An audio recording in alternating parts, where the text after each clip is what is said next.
This week we are going to cover Yarn and MapReduce, and a little later in the week we will also be looking at distributed database systems.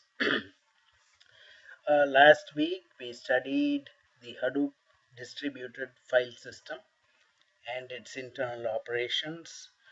We looked into detail how write and read operations are accomplished, and how a Hadoop system or a HDFS can be installed locally and configured, how we could design the cluster structure, estimate the number of data nodes, and we also looked at the user guide with commonly used commands for manipulating large volumes of data. But that is not the end, of course, it is the beginning. Once you store the data in HDFS, you want to be able to compute with it, and that brings us to MapReduce. So we also talked about the different versions of Hadoop and how resource management and computations became increasingly sophisticated with newer and newer versions being developed. Okay, so that was a brief refresher on last week's work. Now let's get into the details of MapReduce. Here is the title of the paper that was presented in 2004. MapReduce Simplified Data Processing on Large Clusters by Dean and Gemawat, both working at Google at the time. They came up with this paradigm based on older, more mature functional languages, including Lisp. So you should know the basic differences between a functional language, which is mostly declarative, and other languages that use a lot of statements. If you work with C or C++ or even Java, the older versions of Java, those are not exactly functional languages. The primary feature of a functional language is that all computations and all calculations are coded as mathematical functions. So you don't move data through your code, but instead you actually send the code to the data and you apply the code to the data. So the code itself is usually some function, and the data is passed into the input arguments and you get an output. Okay, so that's essentially what a functional language is. And the people at Google figured out that this was the best way to deal with computations on big data. And so this is a simple schematic of the programming model adopted by Google. So there is an input and an output, and each has a set of key value pairs. So you specify the map, which is a mathematical function. It takes in a key value pair and it emits a key value pair as an output. Okay, and we call this the intermediate value. So the map function essentially processes the input key value pair and it produces a set of intermediate key value pairs. And there is a reduce function which works on the output keys and combines all the intermediate values for a particular key and simplifies it and gives out usually a list of output values. Now, this simple paradigm, programming paradigm, could accomplish a huge variety of tasks. You can think of simple word count, uh, or something more complex like a k-means clustering, and the power of this paradigm is that you could cast all those complex programs in terms of a map function and a reduce function, and internally or in the background, the power of this paradigm essentially comes from the fact that you have two simple functions which can be shipped out to the nodes that store the data and can be locally executed. Okay, and then the results can be combined together to get the final value that you are computing for. So that was the basic idea behind the original map. And here is how the execution was envisioned originally. You have input, which is a very large file store. Uh, it has been chunked up into blocks as we studied last week. And the map function acts locally on each block of data, and it produces intermediate results, which are key value pairs, which are then grouped together and run through the reduce programs to generate the final output. Okay, so that is the simple schematic behind how a MapReduce program works. Okay. All right. So now we are going to go into greater detail of exactly how Hadoop 3.0 accomplishes the MapReduce task.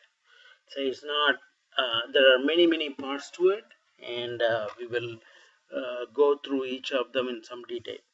So on the left, you see a schematic that shows the input files in HDFS, and you see a lot of mapper nodes.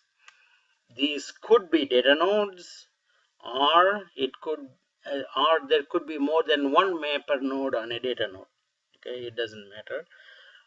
But a mapper node is really the functional equivalent of a data node. Okay, but you could run multiple mappers on each data node. Okay, it's possible. So the data is present on the HDFS system on the different data nodes, and the mapper functions are shipped to those data nodes. The mapper functions act on the stored file, the stored data, and they emit key value pairs. Okay, so here you have shown about 4 different keys and corresponding values. Now you can also create, or you can configure a partitioner and a combiner to run on the same mapper node.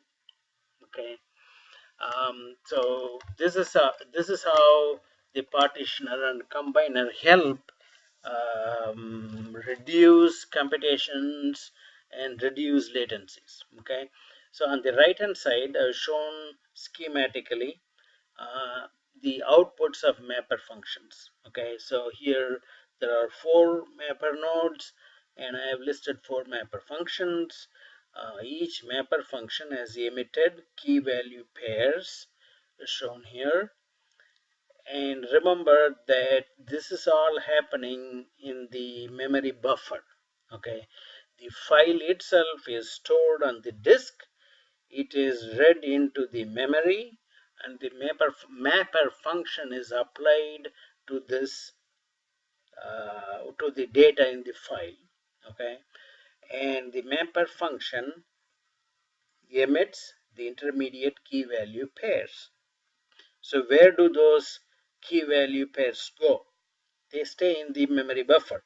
Okay, but you need the memory buffer for other things, like all the other daemons, the Hadoop daemons that are running on the cluster.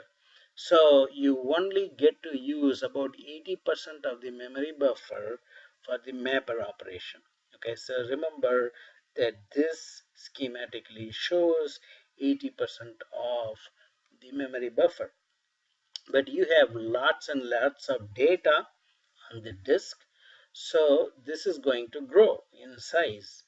And what happens when the size of the emitted key value pairs exceeds the 80% of the memory buffer? Well, that's where the optional partitioner and combiner programs kick in. Okay, so the this is how the partitioner works. Okay, the basic function of the partitioner is to chunk up this data in a meaningful way. Okay, um, and what do we mean by that? So you take the keys and you compute some hash function.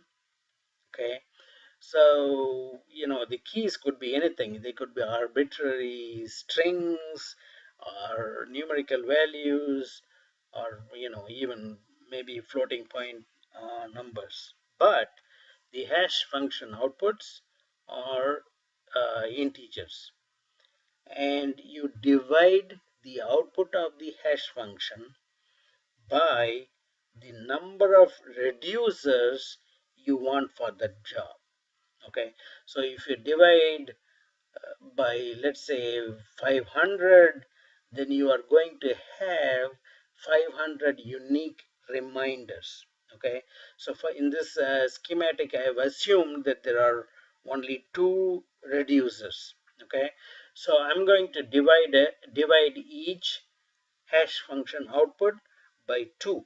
So I'm going to get a remainder of 0 or 1, and I will call them 1 and 2. So that's what you see here. Okay, so K3 results in a modular output of 2, K1 results in a modular output of 1, K4 results in a modular output of 2, and so on. Okay, and this function is very deterministic. So every time you apply K3, it's going to give you an output value of 2. Every time you apply K4, it's going to give an output value of 2.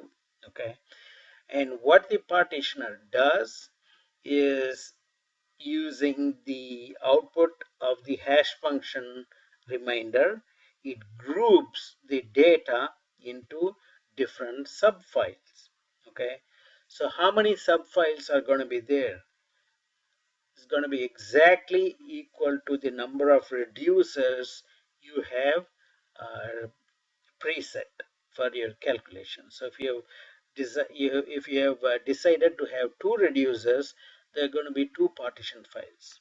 Okay, and the combiner, again, if you configure a combiner, if you write in the code for a combiner in your MapReduce program, then what that is going to do is take each file, subfile, for each key value, for each reduced or each partition value, and it's going to combine the values together. So you can see that happening here. K3 has a value of V3 that is preserved, and you got two rows of K4, and it combines the corresponding values together. Okay, that's all the combiner does. Okay, now all of this, the output of all these operations are spilled to the disk. Okay, so that is how you keep up with the overload of the memory buffer. Okay, and finally here we have the shuffle operation. Okay, this is a little bit tricky. Each reducer, I mean, once the mapper, partitioner, combiner are done, the reducers poll each mapper node and they do a pull operation. So for example, reducer 1 goes to mapper 1 and pulls this subfile, and it goes to mapper 2 and pulls the corresponding subfile, and so on. Okay, so now let's assume that there are 10,000, let's assume there are say 1,000 mappers and 500 reducers. So how many of these smaller files you will have across the whole cluster? There's going to be 500,000. And remember that all of these 500,000 files have to be shuffled, moved across the network. They have to go from node to node, from rack to rack, and maybe from switch to switch. Okay, so this is where uh, the most of the time is consumed in a MapReduce operation. Okay, all of this 500,000 tiny little files are being shuffled across the network. Okay, so it takes a lot of time to do that, and that's where if we can come up with methods to optimize that operation, optimize this shuffle operation, then you have certainly reduced the overall time of the MapReduce operation. Okay, MapReduce calculation. Okay, so once each reducer gets its file, it simply does a reduction operation. So it goes across all the keys and accumulates the values. Okay, we should also note that here before the shuffle there is also a sort. Okay, so here you can see that I have already sorted the partition files and the combined files by the key values. There is key 1 appears before key 2, here key 3 appears before key 4, and that goes a long way in reducing the time delays. Okay, so when the files are being shipped and the reduction operation is carried out. Okay, so those are the main um, operations that happen in a MapReduce task. Okay, and this is how you get this is how you do computations on big data. So for example, you could be doing a k-means clustering on a large volume of customer data, something that Amazon does all the time. So the keys could be items or customers or item customer pairs, and volume could be the amount of the number of purchases made. So this K3 can be, for example, the number of times a particular customer bought a certain type of furniture or a certain grocery item, and this could be the volume bought, purchased. Okay, and eventually what you want to do is figure out how customers and the items cluster together in this space. So all you have to do is class emit, the mapper has to just emit the customer unit ID in a multidimensional space, calculate the centroid values. Those will be the values emitted by the mapper function, and then you club them together, and what happens eventually in the reducer is that the centroid values are recalculated, recomputed, and then you repeat the process again and again, okay, till the centroid values converge. Okay, so that's a very simple example, and you have, of course, by now seen several examples of word count and related procedures.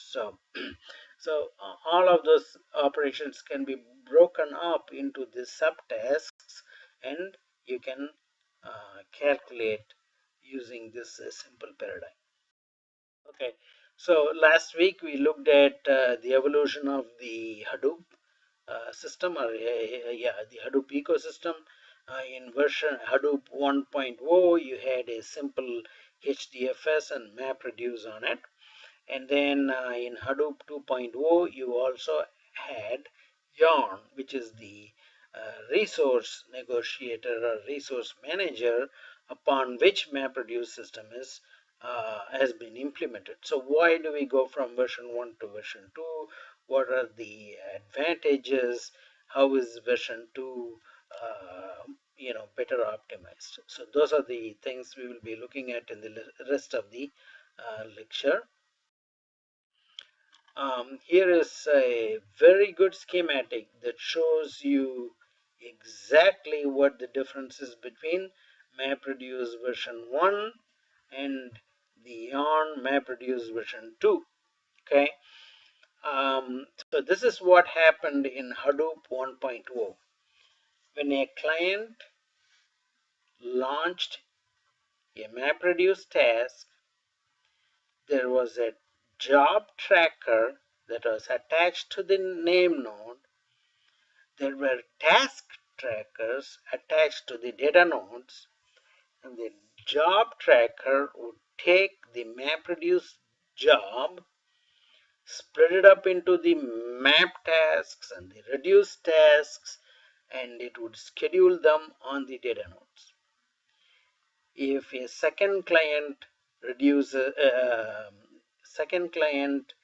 launched another MapReduce task, it would do the exact same thing all over again. Okay, let's assume we have a huge cluster. For example, we saw an example of the Google container system last time. You could have something like 10,000 data nodes in a container. And so imagine how many different MapReduce tasks will have to be run on that container. So every client has to go through the same job tracker to launch its task. Okay, so this becomes the biggest bottleneck. Okay, we are not criticizing the original implementation. You have to realize that it was a necessary step in the evolution of cluster computing. You had Hadoop 1.0, which was just a little bit of an improvement over the file system used for NUT, and the architects and designers of Hadoop 1.0 try to implement a computational system on top of HDFS, and that is what they came up with. And it was also supported by what was actually running Google at that time, um, which was the MapReduce algorithm that was published in 2004. Okay, so but that was the limitation of that algorithm. And here is Yarn and MapReduce 2, and you see already a dissociation between resource management and computations. Okay, so here the client talks to a resource manager, which is most of the time running on the name node, and every data node has a node manager. okay?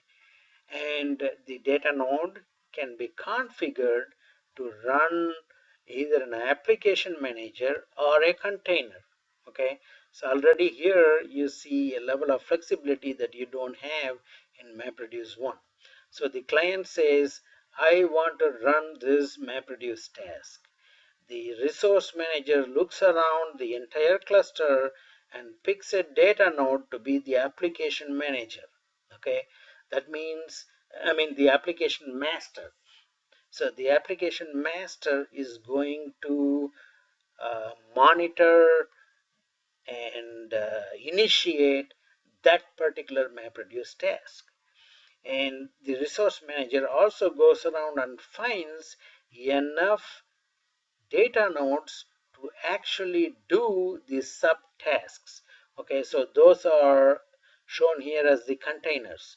So the resource manager requests a certain fraction of the CPU and memory on each one of those node managers.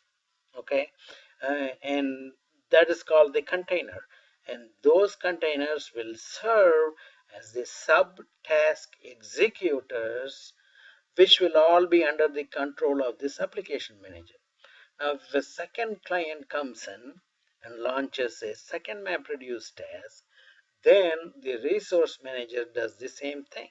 Okay, it goes around and finds a data node that can serve as the application master. It finds other data nodes that can work as the containers, and then those are ready to actually execute that MapReduce function. Okay, so that is the main difference between MapReduce version 1 and the Yarn helping MapReduce. Okay, so here is the job tracker in MapReduce version 1, and it was doing a whole bunch of tasks as we discussed before, and majority of these functions majority of the job trackers functions have been now relegated to the application manager. So there's the application master. There's going to be one application master for each MapReduce task, and some of the supervisory functions that the job tracker was doing are now managed by the resource manager. Okay, so you got the resource manager often running on the name node, and almost every data node is a node manager. And the node manager can be configured to be either an application master or a container. Okay, what is a container? It is a certain fraction of the memory and the CPU power on the data node. Okay, so you could have multiple containers and an application manager, a master on the same data node. So that's how flexible Yarn is. Okay, so let's start with a Yarn cluster. You have a resource manager and a whole bunch of node managers. And a client comes in and says, I want to run this complicated MapReduce task. Okay, so the resource manager looks around the cluster and finds a node manager to be the application master. So it sends, the application master sends a resource request. It says, in order to finish this MapReduce task, I need so many containers with so much memory and so much computational power. And the resource manager then sends the container IDs to the application master, and these are the containers. Now the application master takes over and runs the MapReduce task using those containers. If a second client comes in and it says, I want to run this other MapReduce task, the process is repeated again. The resource manager finds an application master which runs the second MapReduce task using other containers. Okay, and I already explained the concept of containers to you in the last lecture. So I want you to put all these concepts together and try to get a holistic picture of what is exactly going on in the cluster. Okay, there are two levels of operations happening on the same cluster at the same time. One is the distributed file system and its management, and the other is resource management for running computations, which are essentially broken down into MapReduce tasks.